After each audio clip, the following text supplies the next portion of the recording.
Bon, vous devez savoir également que vous pouvez aussi paramétrer la taille du pixelage ou encore la taille de l'image. Donc pour le faire, vous venez ici à taille.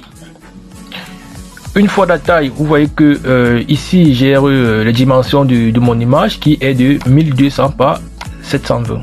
Donc généralement c'est une taille qui est recommandée notamment sur des écrans de télévision, par exemple 32 pouces ou 22 pouces.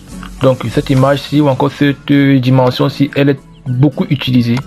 Donc vous pouvez également décider de réduire cette dimension-ci. On peut prendre par exemple 800 par 500 pour que le rendu ne dure pas. Donc ici, vous voyez que ici j'ai activé appliquer limite champ de caméra. Ça veut dire quoi? Ça veut dire que lorsque je clique sur ça, puisque c'est déjà coché, vous voyez que ici il y a des limites du champ de ma caméra. Ça veut donc dire que voici la scène qui se limite ici. Donc si je décoche ça, vous voyez que ça va disparaître. Donc si je coche également, vous voyez que les limites du champ de ma caméra vont apparaître. Donc ici il faut comprendre que vous voyez que ici mon image est en pixel. Donc vous voyez que mon image est en pixel ici. Ça permet également de définir la résolution. Donc si je veux par exemple modifier la résolution de mon image, vous voyez que par défaut, lorsque je suis en pixel, par défaut je suis à 72 pixels. Donc c'est le nombre de pixelages qui va permettre de définir la résolution de mon image de synthèse. Alors c'est quoi une résolution? La résolution c'est tout simplement le nombre de densités de pixels dans une surface donnée. Donc on va dire que la résolution, vous voyez que par défaut ici j'ai une résolution de 72 pixels.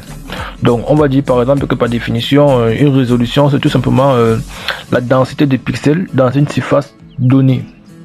Donc si par exemple vous faites votre rendu et que votre rendu si par exemple vous faites votre rendu et que votre rendu va rester par exemple sur l'écran, votre rendu sera seulement visualisé sur l'écran, alors c'est pas nécessaire d'augmenter le nombre de pixels.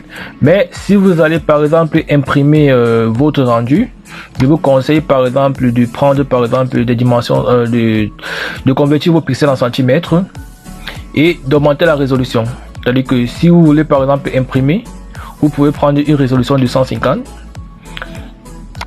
Là on a une image un peu plus propre lorsque vous allez imprimer. Donc si par exemple c'est pour des concours ou encore par exemple dans 3ds Max, à l'antis, etc.